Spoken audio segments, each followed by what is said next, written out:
Okay, folks, welcome to the Strong for Life podcast. I've been running the podcast for over 2 years now, and I've had over 80 episodes. But today's guest is the person I'm most excited to talk to because I'm joined by world renowned strength coach Dan John. Dan has been coaching since 1979, Yeah, and and it's pretty phenomenal. I've been reading his articles, reading his books, listening to his podcast since 2007, and I'm very excited to just share Dan's thoughts, his ideas, his concepts with you all today. So Dan, thanks for taking time out of your day, mate, and yeah, jumping it's on. no problem at all. I woke up early. I actually did some touch-up painting around the house. That's how early I woke up today. I guess I was very excited to hear you. So yeah, it's been a great morning, and I got my coffee, and and it's going to be a great day. I'll be in about I don't know, just after we finish here, I'm going to do my mobility. Today's Thursday, Tonic Thursday. It's mobility day, so I'm looking forward to getting. The problem with mobility day, and this is an interesting thing, it's the hungriest and tiredest I get. When I do my mobility, I get hungry and tired, and it makes me kind of appreciate, what an untrained person must go through when some insane personal trainer makes them do, huge warm up and then all this flexibility work and all this mobility and then lift weights. I can see no wonder people never come back the second time. So I'm looking forward to, and it's great to be here with you. I really mean that, Connor. I Great. really do. And the fact that you're from County Clare is just marvelous. I've spent a lot of time there. Yeah, I think Are the that's a good cliffs place to still? start, Dan, is Galway. Like, why Galway? Galway's someone you've spent quite a bit of time in, right? Yeah, well, it's the reason that every good story starts. Are you ready? I did a workshop in Dublin, Christmas 2008, I think it was. And I met this big, tall Galwegian named Adrian Craddock. And about a year, and he said to me, "Hey, would you mind if I came out and interned? Spent some time with me." And I said, "Sure." He goes, "What do I need to do?" And I said, "Well, get on a plane, land in Salt Lake, and come." So he stayed with us, and it was interesting. He came probably, I wouldn't say the worst time of the you could possibly do, but my daughter Kelly was graduating from college. Lindsay was graduating from high school. It was a state championship, and we were moving to California all that same weekend because Tiffany at the time had a job change. And so he showed up. He stayed with us 6, 8 weeks, and it was just delightful. And he said, "If you ever get a chance, come back." So, um, you know, obviously, we moved to California. Some other things come up, and we went out. I want to say we only went out for maybe 8 days, and then after that, we used to spend a month a year in November in Galway. So I know Galway really well. I know Clare pretty well. I mean, so but I hope all your listeners are paying attention. What Adrian did was show up. And if you get a chance, if you ever get up to Galway, look up Craddock Performance.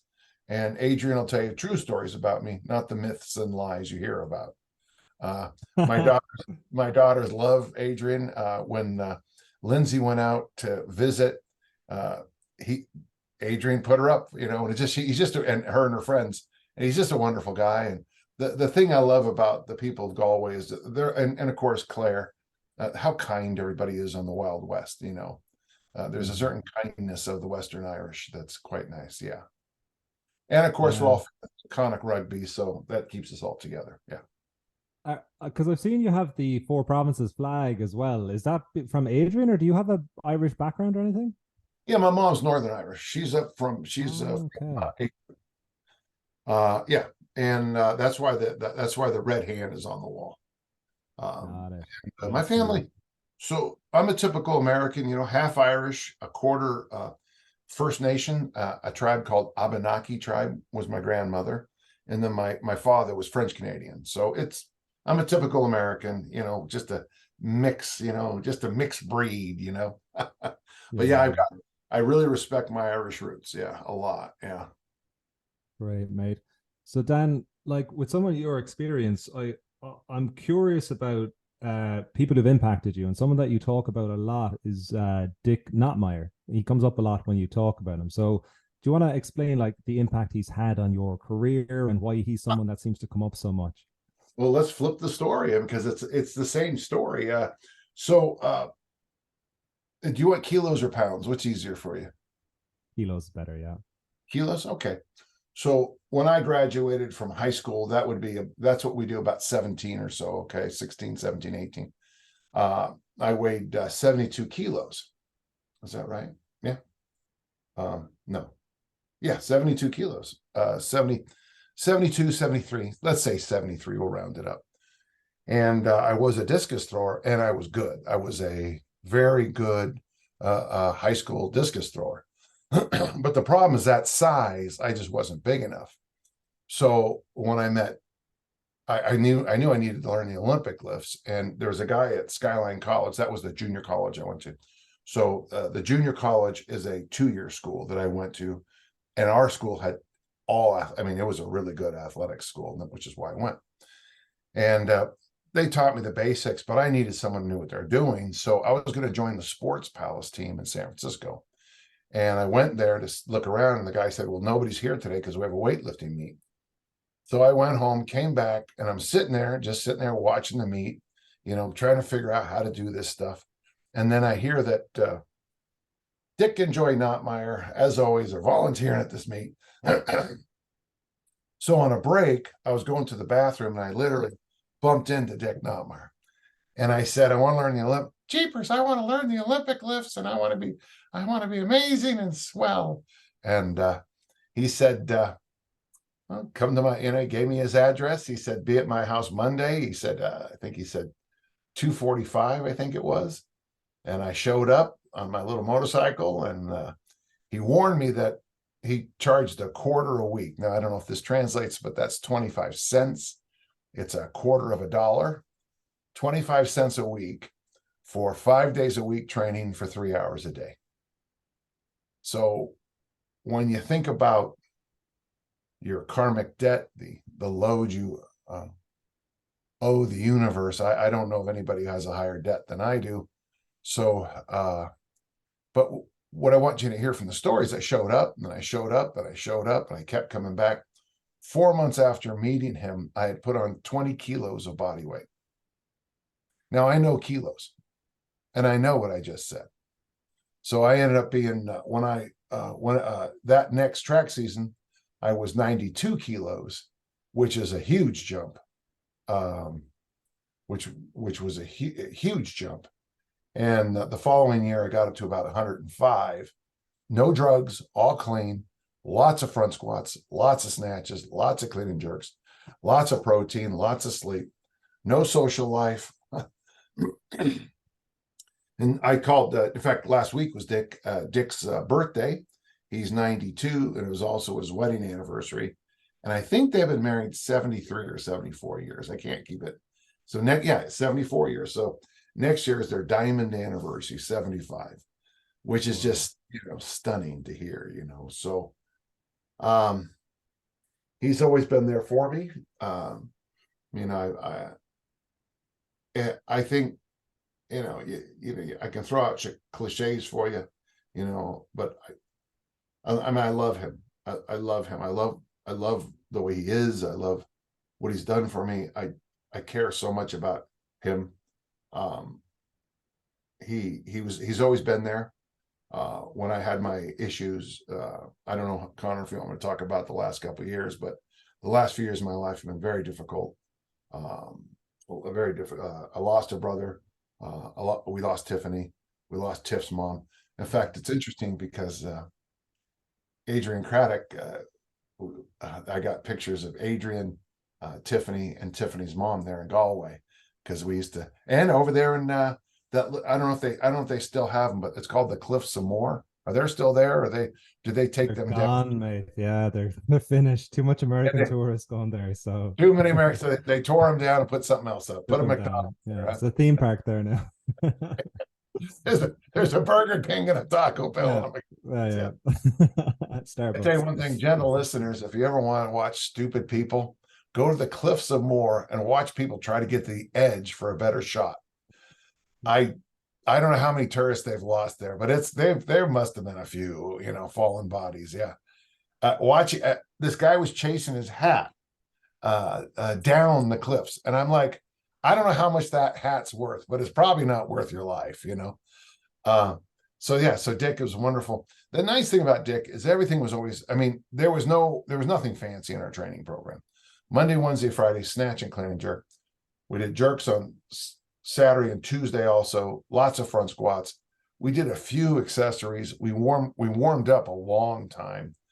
And then, man, we just went triples, triples, triples, doubles, doubles, doubles, singles, singles, singles. Hour to 15 minutes of it. Clean and jerk, triples, triples, triples, doubles, doubles, doubles, single, single. And we only jumped, maybe it was a standard American bar, but so we only jumped 2.5 kilos per round. So, you know, if you started at 60, 62.5, 65, 60, just all the way up with triples. So by the time you got to heavy weights, you know, you'd already done, I don't know, 30, 45 reps when you finally got to the heavyweights. And it was exhausting, but it built such a platform that when I was able to finally go up to Utah State University, and I started only training 3 days a week, and I simplified the program, it was like a rubber band or the bow and arrow. It was like I got released and I just exploded as an athlete. You know, you need, you know, there's no shock here, but you need to do hard work to make it, folks. More secrets from Dan John. What did he say? He said you needed to put in some time and some hard work. What? Where did he come up with that nonsense? Yeah. It's like how I'm a good writer. You know, you're right, you know. Yeah. I guess that's maybe an interesting to dive into, Dan, because one thing that like easy strength for fat loss would be kind of, I think, a good example of something that's it's very accessible, and you can tell from the way you've put it together, it's so people will be able to show up, like you've mentioned a few times already, like just show up. So I would like you to maybe talk a bit more about that, because you need to work hard, but I think a lot of people's problem as well is they try and do too much, and then they overwhelm, they skip it because they don't have time or whatever. And a lot of your programs, like, you know how to make a really effective program. I did Mass Made Simple about 10 years ago, and that's like, if you want a hard program that gets results, like, I don't think there's anything else out there that does that. But then easy strength for fat loss, I've been doing recently, and I got sick, and the big thing was just the psychology. I could just show up and do it. And I think that's a really massive thing that you just have done so well, and thank you, helped educate people on this concept. So when I went to Utah State University to throw the discus, okay, this is a piece of art they made for me when I was in school. That's how long ago I went to college. That was a joke, folks. I'm not really that. I'm not 2,000 years old. I sat down with Coach Ralph Mon. Was at the time one of the best track and field coaches in the world, athletics coaches in the world. And I said, Coach, okay, tell me, what's the secret to throwing the discus for? And he goes, lift weights 3 days a week, throw discus 4 days a week for the next 8 years. And our motto at Utah State was little and often over the long haul. But see, that was also true in academics. Bad students cram for exams. Good students, you know, they do easy strength for fat loss. They show up every single day. They do a little bit, and magically one day they sit back and go, wow, how did that happen? You know, little and often over the long haul is probably the most true thing I've learned in my life. Now, I'm an American. I live, you know, in an affluent area. So maybe when I say little and often over the long haul, I got to be culturally sensitive, because not everybody has that. But then when you read why Italian cooking is so good, if you study Italian cooking, and I'm specifically using Italian, I'm sure every culture that has the secret to great cooking is that you take your time. The secret to great cooking is that you use very simple ingredients, but you give them time to work together. Use very simple ingredients, but you also, you know, you take the time to embellish them and make them better. You take the time to prepare them, and then the meal takes time. I'm joking about McDonald's, but they are the antithesis of everything you can believe as a strength coach. The fast food is the anti. The concept of fast whatever is the anti of what we strive to do. So it goes back to Ralph Maughan, and of course I met Coach Maughan 2 years after I met Dick Nottmeyer, and I wouldn't say their training ideas were complementary. They actually were on, but then one day I kind of realized that so Dick believed, you hammered home, you just, I mean, they were 3-hour Olympic lifting workouts 5 days a week on top of my discus throwing. Coach Maughan was like, you are training way too hard in the weight room. When I realized one day they were both saying the same thing. You show up, you get the work done, and you make these little progressions, tiny progressions. And I love to explain what we do, Connor, as like we're building a wall. You build a wall brick by brick by brick by brick by brick. And if you just have the courage and patience to put the brick down, put the mortar on it, make those funny sounds with that trowel thing, put another one on, that's the success. And I appreciate you catching that in all my work, because even Mass Made Simple, even though it's only a 6-week program, what messes with most people, what most people miss in the program is that, yes, there's the day one, we'll just say day one is the workout, day 2 is the recovery, day 3 is that kind of prep day, right? What people miss is you're trying to stick together, 14 of those days, 14 of those 3-day windows. And I'm always amazed when somebody tells me they had to skip a workout, because it's like, how can you not fit that? Yeah, okay, but I'm rambling. But so everything I do in every field I've been in my life and every part of my career, when I fold my arms and put my on and I put them on my chest, and I nod and I try to summarize what makes you successful, never is it the quick fix. It's never the fast food. It's always little and often over the long haul. Yeah. And then the follow-up is when you do forget something, you do make mistakes, write it down. Write down what you forgot, make checklists. I mean, I don't even know what this is. Yeah, this is just these are some notes I've made at my last cert. I don't know if you can see them, but these are just little reminders for me at my last cert to remember for my next one. Now, I've been doing kettlebell certs a long time. I really know what I'm doing, but I'm always trying to make them better and smarter every single time. So I don't know, there's nothing new under the sun, as we learned from Koleth and Ecclesiastes, but I'm constantly amazed that it always comes back to the same principles. When I say amazed you, Connor, I mean that. I'm shocked. You want a good relationship? If you want to be a good dad, you just can't grab your kid's hands and say, we're going on a 2-day vacation. It's the other 363 days that count. If you want to be in a good relationship, you got to show up. You got to do things. It can't always be, the queen's ball or whatever. It's got to be little things. And that's what I think. Okay, enough. Yeah, that's always what I love about your work as well, Dan, is like, it's not just training and reps and protein. Like, you were kind of touching on the 4 F's there. Like, there's a lot of stuff always about life in general. I always, like, I think you were talking about journaling. That was the first person that, like, maybe 10-15 years ago, about journaling and having theme days, like, for your laundry, and just like being systematic with stuff so you can get your time back. You want to see my journal? Yeah. My journal. So this is I just got back from a trip, so that's my RKC stuff. So these are my journals. So, guys, for These, people listening, there is a massive box of journals here from, I'm guessing, how many decades of journals there, Dan? well, since, and then that's that Utah State thing. And this is what this is from when I went to high school. That's the helmet I wore.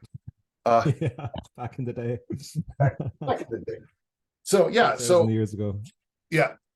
So when you talk to me about journaling, I make mistakes. I've made a lot of mistakes in my life, but I try not to make the same one 2 or 3 times. I'll make a mistake, and sometimes you make it again. But then you got to sit back, fold your arms, and say, be a big kid, and stop making that. When you go on a trip and I had people tell me, I'll be at the airport, I'll be sitting in the Sky Club, and I'll meet him at the gate, and they're all flustered, and I'll be like, what's going? Are you okay? I forgot to pack. You forgot to pack? Or we'll get to someplace and someone will say, I forgot my underwear. Or what do you guys call underwear in Ireland? Same, underwear, boxers, whatever, depending on your gender. Yeah. Thought there was another name for them too.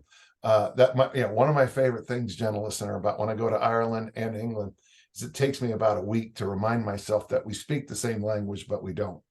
So my favorite word is jumper. When Adrian came out, he would say, so the kids have to wear jumpers? So in the United States, a jumper is a thing a little girl wears. It's a skirt with a connected vest. It's called a jumper. And I looked at him like, what in the world? And of course, you guys, we call it like uniforms. You call it kits, boots, cleats. Oh God, I love that stuff. You say great. Pants for underwear? We say pants for like trousers, or maybe it's the UK. Underwear is underwear. Yeah. It's funny, like the little nuanced differences with the language. The little one. English. Yeah, it is. Yeah. And it keeps it does. It's kind of fun because it keeps me mentally awake when I'm teaching over there too. Because it'll be like someone will ask a question, and in my mind, I'm translating small things, and sometimes we pronounce words different. We say aluminum because it was a written word to the United States, and so it's aluminium, but it was written that way. And so this is long before the internet, so we didn't have the instant fix. Yeah. And slang as well, like Irish people, there's a lot of slang. You kind of realize when I've lived overseas for about 10 years. I lived in Australia for quite a long time, and I realized people, like, it's slang. It's only Irish people know what you mean. My favorite thing is, what's the crack? But crack is an old Gaelic, Irish Gaelic word. It's and but it's a great word. And it's okay. Let's get like, yeah, you're right. Journals. We were talking about journals, and we segued the hell out of that. Sorry, folks. Yeah. So yeah, and I think also journaling and writing, I think, like, talking to you and just reading your stuff, like, clarity of thought is very clear when you just refine stuff to the minimalistic form of what gets people results. So when you've been writing on the internet for a long time now, right? 1998 is when I had my first, whatever we call, back then, I think we called them websites. Yeah. So what impact has that had on you from, like, clarity of thought and just that practice? Well, Connor, first off, it proved the theory I always had. Most people are pretty stupid and lazy. I'm shocked sometimes how people will ask a question and it is so readily available on Google. Or Google or Bing, or I use DuckDuckGo or something like that. I'm stunned how lazy people are. My athletes don't use their voicemail. Okay, they don't answer the phone when you call them. They don't use their voicemail. They don't respond to texts. They don't respond to email, and they don't respond to direct messages on Instagram. And then they'll get mad at me for not reaching out to them. I don't know. I think one of the issues, and I'm making a point here, one of the issues with the internet is that when you have all the answers instantly available to you, you stop being a researcher. You stop looking. So let me just show you. I'm just gonna, for those of you just listening, I'm raising my computer up. So those are magazines, strength and health magazines from the 1960s. Those are all kinds of kettlebell books. These are these are discus throwing books. There's my Olympic lifting books over there. This is one of my 2 or 3 libraries. Okay. Those are my daughters back there. When everything's available, the idea of seeking has been lost. And my favorite word in the world is research, because generally it means you found something and then you lost it, and now you have to find it again. You have to research it. I had all the answers to discus throwing in 1979, and then I had some injuries and I forgot everything. So I had to research it, So, and I'm not being mean to people, but it's something I like people to at least think about, is that even if it's easy to get the answer to a question sometimes, it might be worth it to read the resources, and because you might find those gems in the book that if I just tell you this, like, for example, okay, there was a Japanese, just an example here. Gentle listeners, I'm not telling you to go do anything right now. I'm just saying, there was a Japanese research that said if you drink vinegar, the more vinegar you drink, it might help you with obesity. Well, now, a lot of you can you just listen to me say that, you'll go, oh my God, internet sensation Dan John said drink vinegar. Well, it might be worth your time to look up the study and find out. I mean, there might have been massive flaws in the study, because there's always massive flaws in studies. And the truth is, we don't know. Sometimes taking the extra 5 minutes gives you clarity you didn't think you'd ever have. And that's something so that'd be the 2 things I would say I would warn people about, Connor, in my time, is that when things are too easy to get, you accept too much, which is, we have this guy in America, his name is Joe Rogan, and he's the most popular podcaster in the world, I guess, right now. He can literally have a person say anything they want on his podcast. He never challenges them. They can say anything they want. And in 2 or 3 days, the gym bros will be doing that bullshit, that crap. Okay. Yeah. I mean, there's this new fad in America. Well, I've noticed, where people go to the gym and they wear those boxes, those continuous glucose monitoring devices. And I'll ask him, and I asked the person, I said, man, you're training with diabetes? Oh, I don't have it. I'm just wearing it to monitor my glucose. Well, if you read Atiya's book, Outlive, where he swears, and you read any information from the 1970s on diabetes, you'll find that the great insights he has in Outlive on this machine that's hooked up to your body. And by the way, yeah, I'm sure there's nobody gets infections from this. And of course, I'm sure there's, okay, it's the exact same information we knew 60, 50, 60, 70, 80 years ago about what makes blood glucose rise. I got to tell you something. If you sit down to a meal with a lot of protein, 12 different kinds of vegetables, your insulin is going to do some interesting things. But if you sit down and you eat 2 candy bars, we know what's going to happen in both cases. Try to get fat eating broccoli. Try to get fat eating cauliflower. Try it. I challenge thee to get fat eating the all cabbage diet. I want you to eat 5 pounds of cabbage every day for a week. Show me how much body fat you put on. The answer will be none. None. We know this. Here's the thing. I feel like I'm talking like I'm quoting the American president. It's a fun movie. Yeah. The problem is I can't sell the truth. Yes, this is, I think I want to dive in a bit more here, because Atiya is great. Like, he's putting out good information. Huberman, I think, is like he's almost it's great information, but people are going like, oh, I need to focus on that 2% and confusing everything and 0.1%. getting overwhelmed. Yeah, yeah. So like this is the I guess what I'd love you to touch on. I think it's very interesting because you've been in the industry for so long and there's so many different ways of dressing things up, and you're just like, just do these 5 things. Like this is all you need to do, but it's not like sexy or the No, marketing. So how do you like deal with that, especially given you're like, can you just listen to what I've been hammering for 20, 30 years? Like, how do you approach that? I'd be curious. with frustration and disappointment. That's how I approach it. There is like Connor. Okay, gentle listen. I'm gonna tell you some truths. Sleep 9 hours every night, like I do. Hi, I'm Dan John. I'm 66. I'm still stronger than everybody you know, and I can outwork most people. And I'm 66. Why? Because I start my day with a 9 hour sleep. I invented sleep, by the way, Connor. Before me, people just sat around all night long going, what should we do now? It's dark. I came up with the idea. So every time you sleep from now on, give me $1. Give me €1 for every hour you sleep. By the way, that would be that would be a great thing. I'll give you €1 for every hour you sleep.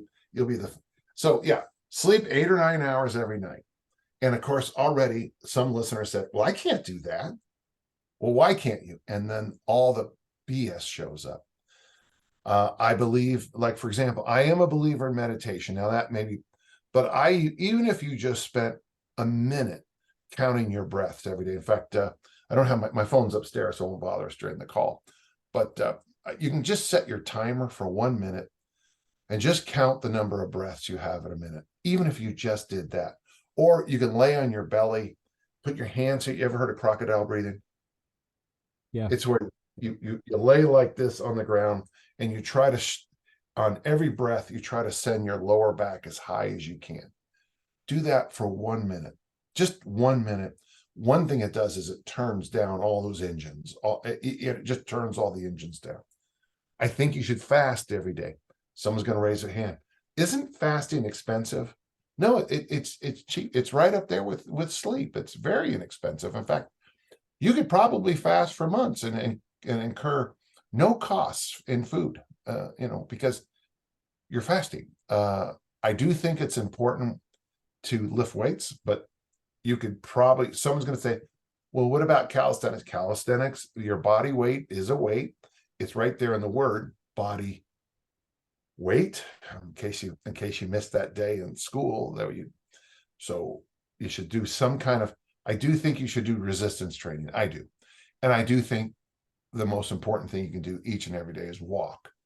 I love buying old books. In fact, any day now I'll get this book. It's a book from a certain, I got to be careful. I don't want to, because people turn this into too sexy, but there is a military group that gets their people in optimal shape by going for walks. And I want to reread the book. I loaned it out to somebody in the 80s and I haven't seen it since. So I rebought it. But I think walking with a light backpack, like a school child would do, or putting weights in the hands, heavy hands, Leonard Schwartz's great idea, or, rucking. I think any kind of walking, and if you want to put a load on, great, but you don't need to. So let's go through what I said. I said sleep. I said a short meditation. It's appropriate to fast, some kind of resistance, walk, and then after that, get your protein, get your veggies, drink your water. I start every day with coffee. I'm sure in other cultures they start their days with tea, but it does seem to help most people to have a little bit of caffeine at some level in their body. So there you go. Sleep, 1 minute of breathing, coffee, do some kind of resistance exercise, go for a walk. And then at every meal, make sure you get vegetables and protein and drink water as appropriate. I know that's so weird and so expensive. I know that but it all works. And if you're chasing what micronutrient, somebody was asking me about potassium yesterday, and I thought, oh dear God, eat potatoes. Potatoes are, eat good food, and there's plenty of potassium. You never have to worry about your potassium needs. It's in the food. It's interesting if you eat potatoes. I don't know why. Oh, because you're in Ireland. But potatoes have vitamin C and they have tons of potassium. Good potatoes are a good food. Now we can talk about French fries, or you guys call them chips. That might be another conversation. But even so, European chips are far healthier than American French fries. Far healthier. You can almost recognize it's a potato when you eat it. So, yeah, I mean, you want to be a good discus thrower. Okay. Lift weight 3 days a week, throw 4. It's that simple. You want to be the best at anything. It's that simple. You got to do what you say you're going to do. So one thing I think would be helpful as well, Dan, you put me on to Josh Hillis. I actually had Josh on the podcast 2 years ago. Well, why didn't you tell me that? I wouldn't have come for her. That no good guy. I know, yeah, he's bad news. So what I really like about his approach is like, he's like, okay, so you're saying like have the protein, have the veggies, but he kind of reverse engineers it. So like, okay, well, you need to prep, shop, and cook. And can you maybe go at 1 or 2 points with each one of those? Like, so, okay, I want to get to sleep, but I go to sleep, but I'm wired off my head, Dan. So, I think that would be helpful. Let's just start what I do. First and foremost, do you have a menu for the week? Because if you don't have a menu, I don't want to talk to you about nutrition. And I don't even care what's on your menu. So when my daughters were young, we had a weekly menu, and I know it by heart. We also had a chores list. But with the weekly menu, and by the way, I made breakfast and dinner for my daughters every day of their youth, up through and including into college. Okay. For Kelly, but then she went, things moved on. So, I mean, I knew, for example, I had somebody tell me they were going to start eating 4 eggs a day. So they went to the store and bought a dozen eggs. And I said, you don't even listen to yourself. So if you can eat 4 eggs a day and you buy a dozen, how long is this new habit going to last? 3 days. I do math. I'm a smarty pants. 3 times 4 is 12. 12 is a dozen. So the menu you set up for yourself, and it's fun when you set up a menu, because very quickly you realize there's certain, you're only going to eat. In a typical family, you probably have 5 to 10 meal dinner selections, probably. Maybe 14, maybe more. But we noticed that it was really, we circled around certain foods. With that menu, then you make a shopping list so that you can make those foods and make those breakfasts and make those lunches. So when you go to the store, you go to the store like a hunter, not a gatherer. So you don't just kind of show up the store and go, this looks good. Look at this. Connor, look, this looks good. What do you think? Should we have this? And then Connor, your thought should be, well, what goes with this? But if you have a menu, you walk in. Let's say you're going to, like right now, I made a big load of chicken thighs 2 days ago. So one of the things I do is I like to have lots of, like I'll cook like a large amount of chicken thighs or turkey legs, or I make lots of big soups, and we call them crock pots here, or slow cookers. Is that? Yeah, slow cooker. Yeah, brilliant. So I'll make a lot of foods like that. So if I do get hungry, when I open my fridge, another thing, I have nothing but glass food containers. So when I open my fridge, I can always see good health choices.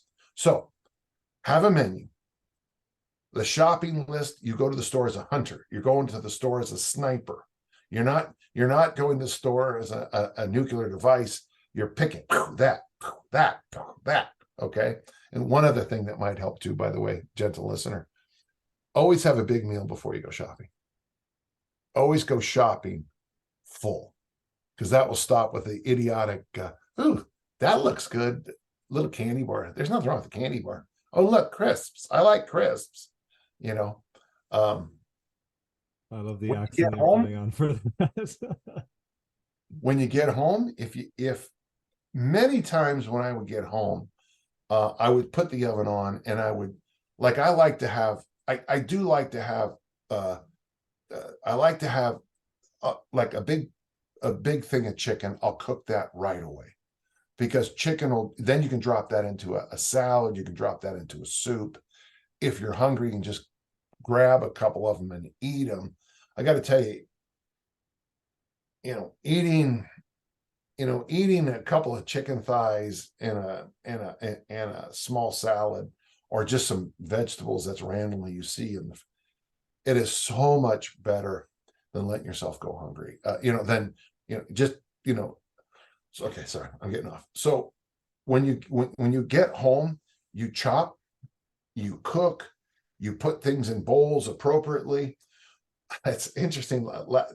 Last night, 2 nights ago, I made chicken fajitas, and I got to tell you, basically what I did for the meal was I had a pan, I dropped in the fajita mix, I cooked that up, I dropped in and reheated the chicken, stirred around, added the sauces, meal was ready. If it took me 10 minutes to go from time to eat to dinner, I would be shocked. It was probably faster than that. So what you want to do is, so that is a fast food for me. So chicken fajitas is a fast food for me. But how much healthier is, I think there were 7 different vegetables in my fajita mix, chicken thighs, and then a range of salsas. How much healthier is that than, and I'm just not sure that fast food, especially American fast food, is very good for you. And just one other thing for my Irish listeners. When you buy oatmeal in Europe, and it's called Quaker Oats, and you guys sell it in Europe too, there are 4 ingredients in European Quaker Oats. In the United States, there's 16. Because we add so many more chemicals and additives than the Europeans do. The EU, and anybody who leaves the EU is probably too stupid to even talk. Oh, wait, okay. But the EU standards on food are probably the greatest health innovation, I think, in a long time. I would give probably the last 50 years. Because the EU requirements for food, beer can only have 4 ingredients. Wine can only have 1. You can't even irrigate wine to make it an EU wine. They ship the crappy wine to the United States. The fish, the quality of fish in the EU is stunning. The quality of meat, the quality of vegetables. And I know maybe some of your listeners going, the EU sucks. You're wrong. For food anyway, it's an amazing resource. So menu first, shopping list. One day a week you shop. The moment you get home, check that. One day a week you eat too much food. You shop right after. You come home, you cook, you chop, you put them in glass bowls, you set your refrigerator up. I did not say you make all the meals for the week. Don't do that. But if there's chopping to be done, chop then. Because if it's Tuesday night and traffic was bad and you got home late or something came up, County Clare is playing in the, one of those other teams. And by the way, I was there when your junior team won the All Ireland in football. Okay, what year was that now? I'm a terrible football fan. It was 5, 6, 7 years ago. Okay, yeah, because we won the All Ireland back in 2013 was the last time Clare won the hurling All Ireland. But the juniors won the football. Yeah, see, I didn't even know that, Dan. That's how bad. Well, maybe it was the hurling. It could have been the hurling. And it was 2013 was the hurling. Okay, and then but it was the juniors. It was the under. Oh, okay. Yeah. And then we went to the hotel. That great little bar where Father Ted. It is the most offensive of the Father Ted episodes. It's the one with the Chinese family, the Chinese food. So that very bar, politically incorrect now. That kind of stuff. It's so funny. That's still great. But the bar I'm talking about, right? Yep. Of course you do. That's how I know this area. Oh my God, that episode is so funny. But segue. What was I talking about? The food prep. And I think the big thing as well, Dan, is like the environmental impact of, like, I think manipulating your environment. And I think the EU is a fantastic example, because like if you're unaware in the US, you're going to be obese or overweight, like because you're plugged into a really not a good place for food and movement. And you can tell the difference, like the food ingredients are, there's not as much crap in them and everything like that. So I think that's a really important point that you always touch on as well, is like make it easier for you to win with your training, with your nutrition, right? Well, if you come to my house, and Connor, I'd love to have you. You'll notice that in my downstairs living room, there's the hip thrust light, LITE, from Brett Contreras. There's 3-4 kettlebells, there's glute loops, and there's some sticks. So if it snows and I don't feel like working out, my gym is my garage, I can get a total body workout in my basement. I mean, I've done the 10,000 swing challenge down there. I've actually trained people down there. Some people don't want to be outside on certain days, and I'm cool with that. So what are my excuses for not working out every day? Help me, give me an excuse that I can't train. I have, according to Men's Health magazine, America's top gym is my garage. And then I got another gym. And then I bought, I don't know if you guys have them there, but they're called Pyrex. Pyrex are those heavy glass Yeah. with the plat. So I probably, oh gosh, I have so many of them. And they come in three packs. And if they come in 3 packs here in the stores, and you probably get them online too. So I have so many of these Pyrex bowls that when you open my fridge on some days, it's a collection of food. There is so much. Like in fact, as soon as this done, because now you're making me hungry, I'm going to go upstairs. I'm going to pull out, and I'm going to probably make. Well, I'm tight on time, but I can make myself chicken fajitas. I can make a chicken salad. I can make all kinds of things just by going boom, boom, boom, boom, boom, boom from my fridge. I don't have to think to eat healthy. I don't have to go, there's no boxes. I have no boxes for foods. I think there's a phrase I like to use called cardboard carbs. If a carbohydrate comes out of a box or a bag, it'll spend a second on your lips and eternity on your hips. Yes. So cardboard carbs. So I try to get most of my carbs from stuff that has to be refrigerated. Great, mate. Dan, I'm conscious of your time, mate, and I want to. There's 2 questions came in, and there's also some rapid fire questions. And I think that's going to be a good way to spend the rest of our time together. How does that sound? Sure. Now, by the way, on the light here, it looks like I'm balding in the front. This is really concerning me, but actually I have this big spotlight on my head. So I'm not balding. Now I'm You're balding. not balding. Yeah. It's an illusion with the light. So we'll go to the questions first, then we'll go rapid fire. Okay. So, question came in from David Brennan. How does Dan monitor his heart rate during his walks? I haven't found a reliable monitor that keeps me in my Maffetone zone. David, I have the same damn issue.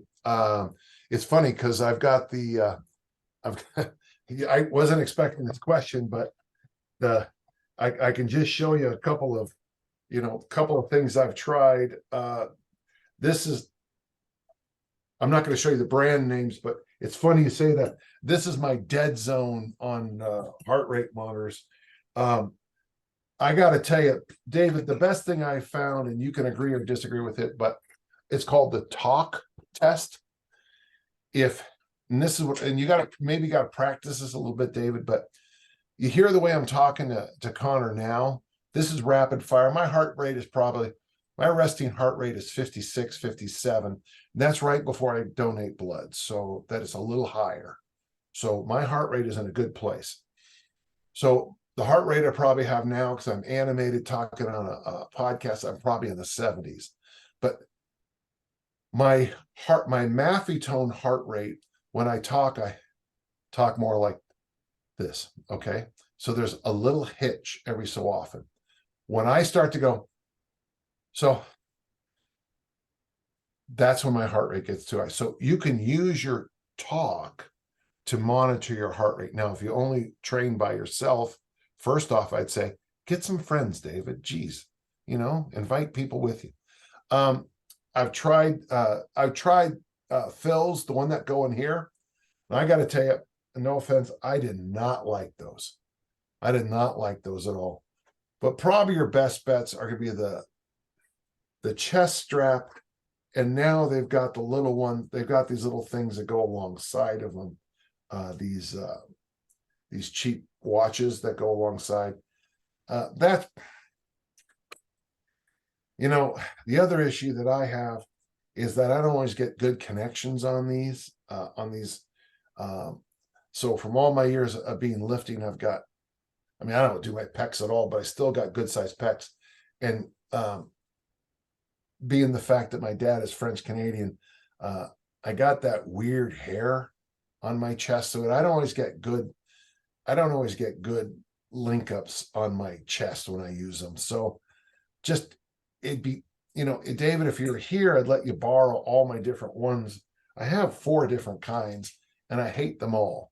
So I guess what I'm saying, as nice as I can, is I don't like any of them. And I guess that's not the answer you hope to work with. I will work out with people that they got that little thing in their ear like this, and I always think they're right out of Star Trek or Star Wars or something like that. It's like, dude, I don't know. My favorite way to do it still is the talk test, and I think that the talk test has been around since the 70s. I still think it's the best overall. And another thing that might help you is go swimming sometime and have someone try to drown you. And then that way you can kind of really find out where your panic level is. Okay, I'm joking. Okay. But if you've ever struggled in a pool, your brother's trying to drown you or something like that, when you get that panic, once you feel panic, if you've ever been panicked, that's probably your top threshold. You are not healthy at that spot. Okay. You want to be able to talk. I always tell people to err on slower whenever in doubt. The nice thing, and David, this is a good question. That's why for me, I play around with different loads. And one of the things I found, and this is actually comes from COVID. One day on COVID, I had my sunglasses on because it was a bright day. I had my mask on because one of my friends is a blood cancer survivor. I had my Maffetone earplugs in. I had a loaded vest. I had hand weights and I had ankle weights. And it's going to sound weird. I started to panic. And that's when I realized. And since that time, I've been playing around with lighter loads, faster and longer than heavier loads for like 2 miles. Okay. I know that's not a good answer, David, but you're probably suffering the same issues I am. Okay. Right. Then Zach Henderson has asked you, what's Zach? Time out. Zach Henderson. Geez, you let anybody ask questions on this, huh? Zach Henderson. Is he out of prison? Is he out of prison right now? I didn't realize they would allow him access to the internet. That's great. I think it's from prison he sent this through. He's from prison. Okay. So he said, what's something you've changed your mind on recently? Recently? Yeah, I changed my mind about this guy, Zach Henderson. No, recently changed my mind on. I don't change my mind on many things, Zach. Well,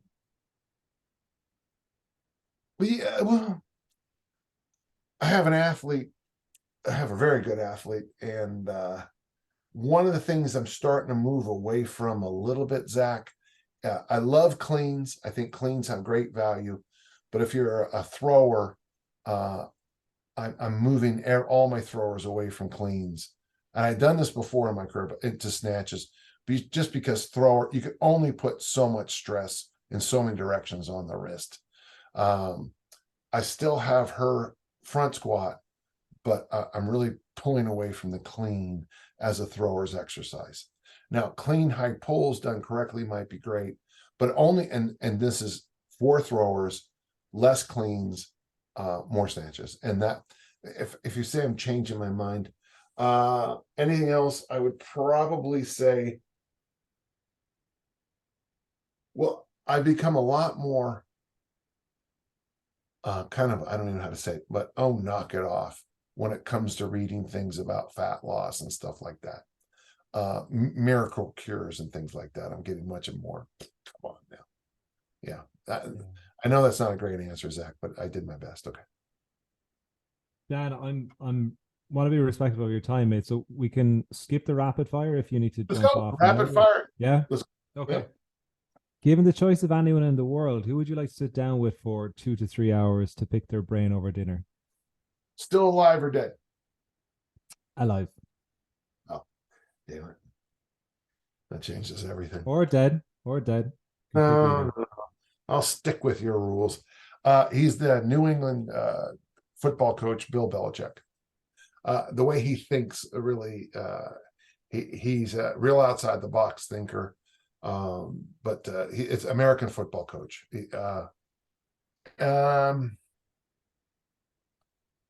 That would be probably because the way he looks at the game is different. I know he's not as successful as he used to be, but it would be him. Yeah. Yeah. Okay. For what in your life are you most grateful for? Well, the obvious answer is my daughters. But I'm most grateful for my, and really when I sit back, my parents we were not wealthy. We're kind of an immigrant family, and, we struggled. My dad struggled with physical issues from the war, World War II. It was a big war. You might not have heard of it. My mom, she had her issues, but they gave me, they thought that education was the answer to all questions, and I can't thank them enough for that belief. Yeah.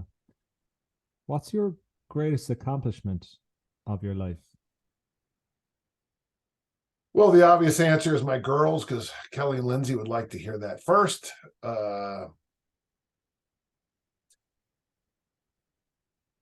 In a strange way, I would say my track season of 2007. Is that right? Yeah. 2004, 5, 6, 7, something like that. Whatever year I was 47. I was 47 years old, and I wanted to be the oldest person ever qualified for the Olympic trials. And I didn't, but I had 2 full-time jobs. I was an administrator and a professor. My workouts were my weightlifting workouts were less than 15 minutes. I didn't have a lot of time I just kept out thinking the problems, and I threw really far, drug-free. And I think that is because it was probably the fruition of decades of thinking, training, and I just eliminated all the fluff. I had a shopping list, I had a chores list, I had a menu, I did easy strength, I did loaded carries, when I went through, it was drills that were working on a specific problem. I had really locked it down. Okay. And there's a video of me throwing the throw. This one is only a 55-meter throw. By the way, just for your listeners, if you're in Ireland throwing 55 meters, I wouldn't know if you'd be the national champion, but I guarantee you, I would have been in the top 3 every year, probably ever. And just this throw was 55. And I'm going to tell you why I love that particular throw. Is my daughter Kelly she's probably 12, 13. And I throw it and I can hear her say, "Good job, Daddy." That's lovely. So it's just yeah, on the film, yeah. So it's great. Yeah. Is that where the idea came from? If you had only 15 minutes, what would you do in your workouts? Well, yeah. So what happened? Yeah, so sometimes, Connor, a number of things converge together. So easy strength, I first learned about it in 2003. The question, well, if you only had 15 minutes, what can you do, became kind of a common question. It's called, if you're reading my work, it's called The Prisoner's Dilemma. For whatever reason, you can only train 3 15-minute sessions a week. what would you do? Josh Hillis's answer was brilliant. He said prep food. Yeah, I love that. Yeah. If He fat goes, loss is your goal, prep food. yeah, if fat loss is your goal, you prep food. So what happens is sometimes concepts all converge together, and it's hard to pull out where the starting line was. Yeah. Amazing. Last question. If you could put something on a billboard in somewhere like Times Square or Cliffs of Moher where you'd reach millions of people, what message would you put there and why? Be early. I think procrastination is killing. I don't know how it is there, but procrastination is killing most people right now. They're waiting too long. Here in the United States, April 15th taxes are due, and I still have friends who wait till April 14th. People wait till the last minute to shop for Christmas. People wait, and stuff goes by you, including moms, dads, grandparents, aunts, uncles. And yeah, I have I don't want to talk, but I saw early. I should have intervened earlier in someone's life, and I didn't. And it's if you see problems coming, the earlier you can intervene, the better. Art Devaney's great response to what do you do if you're fat? He said, don't get fat in the first place. Be early. Be early. Be early. Yeah. Yeah. That's huge, mate. No one listen. It's like show up. Show up. Keep going. Be early. All these phrases I use. All these two-word pieces of advice I give. Everyone goes, yeah, right on. Right. Oh, yeah, yeah. And then walk away. Yeah. Yeah, that's massive, Dan. And I guess I just appreciate all the work you've put out there. Like, it's just phenomenal to be able to chat to you, and just for you to be constantly showing up and putting out the actual truth and the message for people. And it's you're just I guess the person in the fitness industry that everyone looks up to. So it's amazing to have you on the podcast. Okay. And Connor, if you thought this was good, let's do it again. Amazing. Yeah, I'd love to do it again. Right. Where can people learn more about you, and where's the best place for them to check you out? The CIA. Articles. CIA, you have 1 or 2 articles online? What was that? You've like 1 or 2 articles on your website, like a few online, yeah? So the best place now is danjohnuniversity.com. Now, that's what it's called, so that's where you go. danjohnuniversity.com. And tell you what, let's have your listeners, let's give them a discount code, okay? If you join, you get a discount if you put in ESPEN, not ESPN, the sports network, but ESPEN, and that'll get you a discount, okay? That's my little discount that I can give away as much as I want. The workout generator is there, which will simplify everything in your life. Play with the workout generator for 10 minutes and then see what it spits. I mean, just play with it, and it spins. It gives you harder lifts, easier lifts, reps. It does everything for you in real, instantly feedback. It's amazing. Tons of articles there, tons and tons. Tim Anderson's Pressing Reset, Marty Gallagher's work that we did with the Special Forces is in there. There's all these programs. Yeah, and the forum is wonderful. Very, very kind people are on the forum. Yeah. If you're a coach as well, I would highly recommend you go on there, because the workout generator is phenomenal. Like the programming ideas, the adjustments, I would tell you this, the equipment. If you're a personal trainer, why wouldn't you use it? If you have 20 clients, my generator can spit out individual workouts for all 20 clients. And you'll look like a genius. And it'll be nice if you pat me. When you meet me, pat me on the back. That'd mean a lot to me. Okay. Yeah, it's because the equipment tweaks as well. It does everything. It's absolutely phenomenal. So yeah, highly recommend it. Connor, I think the equipment tweak is, so it's the first question. What do you got? And if you say nothing, good, we can make a program. If you got one kettlebell, good, we can make a program. My big the thing that drives me most crazy is people ask me, I want to do a kettlebell program, but all I have is barbells. I want to fly, but I don't have wings, or I want to, yeah.